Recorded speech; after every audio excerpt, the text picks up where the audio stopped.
Bismillahirrahmanirrahim. Assalamualaikum warahmatullahi wabarakatuh. Sampurasun rampes. Kumaha kabarna barudak?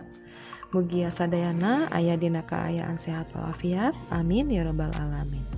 Alhamdulillah tepang deui sareng Ibu Desi Magdayani di pangajaran bahasa Sunda. Hayu barudak. Supados aya kalancaran sareng keberkahan, urang dikawitan heula ku basmalah sasarengannya. Bismillahirrahmanirrahim.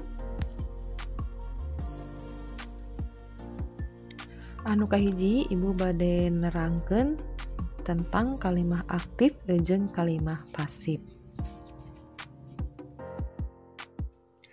Kalimah aktif nyaeta kalimah pagawean anu jejerna nuduhkeun panglaku pagawean anu kaunggel dina unsur kacaritaanana. Nyaeta contohna Al-Kausar keur nyieun kliping. Tah jejerna nyaeta Al-Kausar, caritaanna nyaeta keur nyieun, udagana nyaeta kliping. Naon jejer teh? Jejer teh nyaeta subjek atau dalam bahasa Indonesianya yang mengerjakan pekerjaan yang tertera di bacaan cerita. Lamun disundakeunna mah nu migawe pagawean anu kaunggel dina caritaan. Upami caritaan teh hartosna naon? Nyaeta predikat atau kata kerja. Upami udagan nyaeta objek atau unsur dina kalimah. Nu salajengna nyaeta kalimah pasif. Kalimah pasif nyaeta kalimah pagaweanana anu jejerna nuduhkeun nu ngarandapan atawa nu kakeunaan pagawean. Kalimah pasif mah sok disebut kalimah dipigawe.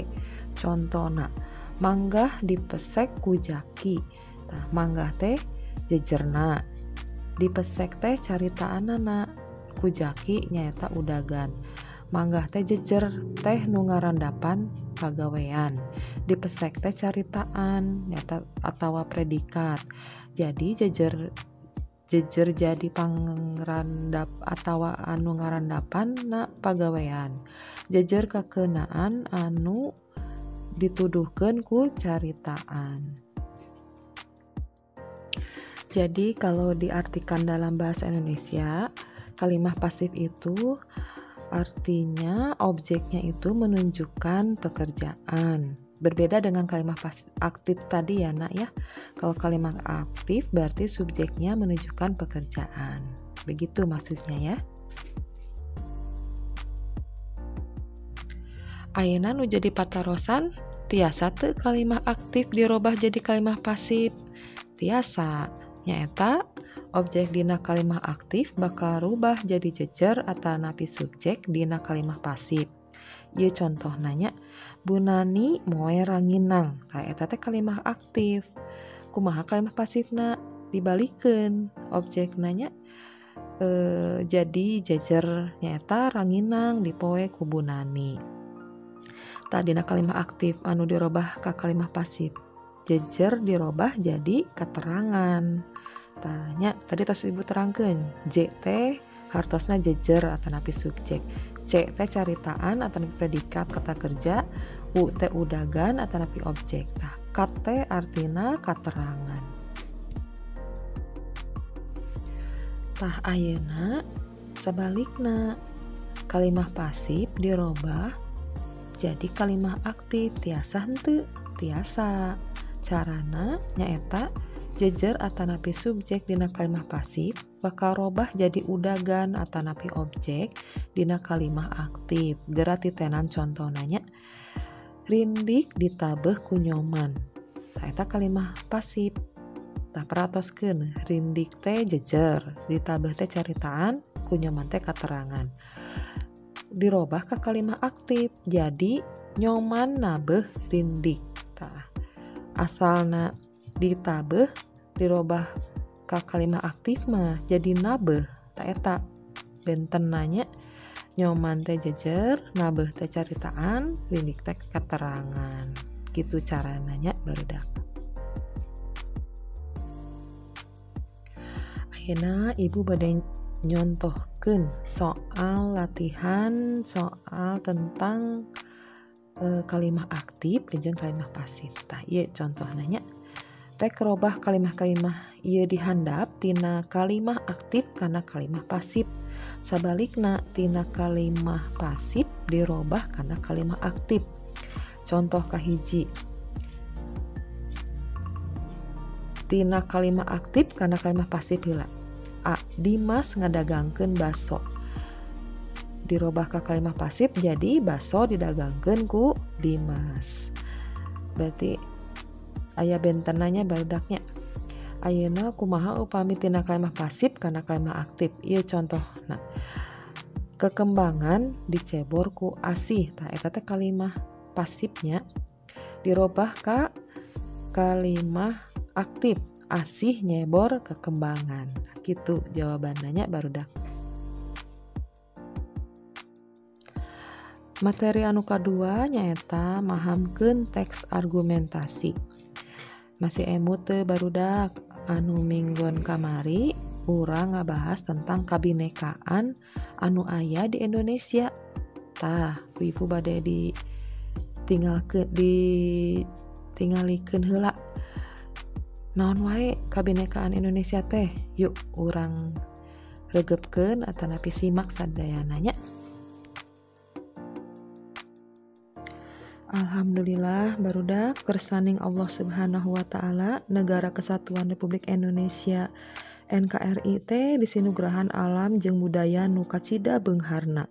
Wilayahna lega ngawangku kurang leuwih ti 17.000 pulau ti Sabang nepi ka Maroke. Aya kurang leuwih 1.200 saler bangsa, leuwih ti 700 basa daerah di sakuliah Indonesia. Tuh lianti eta agama jeung adat kebiasaan rahayatna ge rupa-rupa deui. Tah ieu contoh gambarna nya barudak. Lianti eta kadaharanna ge rupa-rupanya barudak khas Indonesia seueur ti mana-mana ti sadayana daerah aya kadaharan khasna masing-masing.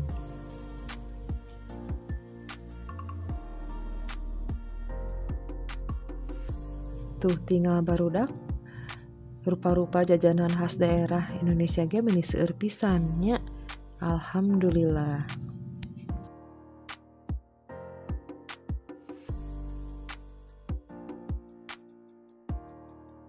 Tah ayeuna ibu bade nerangkeun mahamkeun teks argumentasi. Nya, tah ieu dihandap aya deui teks argumentasi ngeunaan kabinekaan. Pek baca sing gemet. Upami dina modul mah aya di halaman 17 dugi ka 18. Judulna kabinekaan teh anugrah. Mangga barudak dibuka modulna dibaca sing gemet.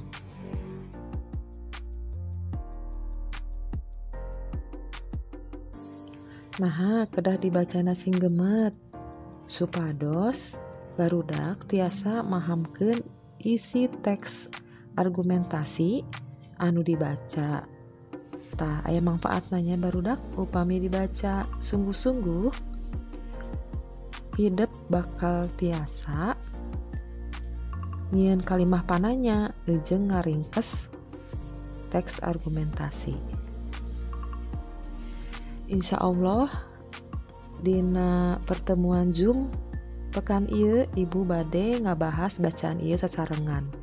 Mangga dibaca heula we aya namanya bacaanna.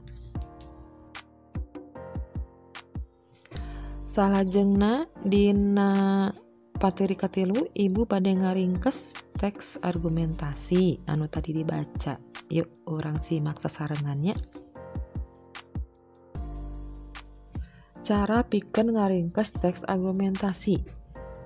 Nyaeta jieun kalimah-kalimah pananya heula jeung jawabanna dumasar kana bacaan minimal 5 kalimah pananya.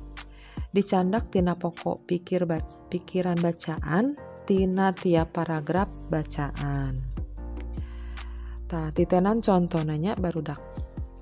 Misalkan kalimah pananyana di lingkungan mana bae nu sok katiten kabinekaan boh seler adat istiadat jeung boh agamana. Tah jawabanna di lingkungan imah. eta jawaban teh aya dina paragraf kahiji. Anu kadua, kalimah pananyana nyaeta kunaon kabenekaan teh matak manfaat jeung untung pikeun ruhayat Indonesia? Tah jawabanna sabab kabenekaan teh anugerah pikeun sarerea. Diibaratkeun katumbiri, warna-warni aya beureum koneng, biru, ungu, wungu jeung rea-rea deui. Melengkung dina langit tembong endahna diibaratkeun katumbiri. Tah saatos kitu tina kalimah-kalimah pananya nu tos sijieun tadi teh kalimahna kantun dihijikeun antara pananya jeung jawabannya. Kalimahna tiasa dirobi ku kecap-kecap nyaliranya teu kedah sami pisan sareng bacaan, tapi kedah saluyu jeung ringkesan dumasar bacaan. Ya. Jadi kalau diartikan dalam bahasa Indonesia, anak-anak begini maksudnya ya. Sesudah kalian membuat kalimat-kalimat tanya, nah nanti kalimat tanya dengan jawabannya disatukan saja kalimatnya untuk menjadi sebuah ringkasan. Kata-katanya bisa dirubah sendiri ya nak, tapi harus sesuai dengan teks argumentasi yang sudah dibaca. Kalau dalam bahasa Sundanya, contoh hasil ringkasannya sapertos kieu nya. Di lingkungan imah, ayeuna sok katiten kabenekaan Indonesia, boh seler, adat istiadat, jeung boh agamana. Kabenekaan teh matak manfaat jeung untung, sabab kabenekaan teh anugerah pikeun sarerea. Diibaratkeun katumbiri. Katumbiri itu pelangi ya nak ya. Warna-warni aya beureum, koneng, biru, wungu, jeung rea-rea deui. Melengkung di langit tembong endahna diibaratkeun katumbiri.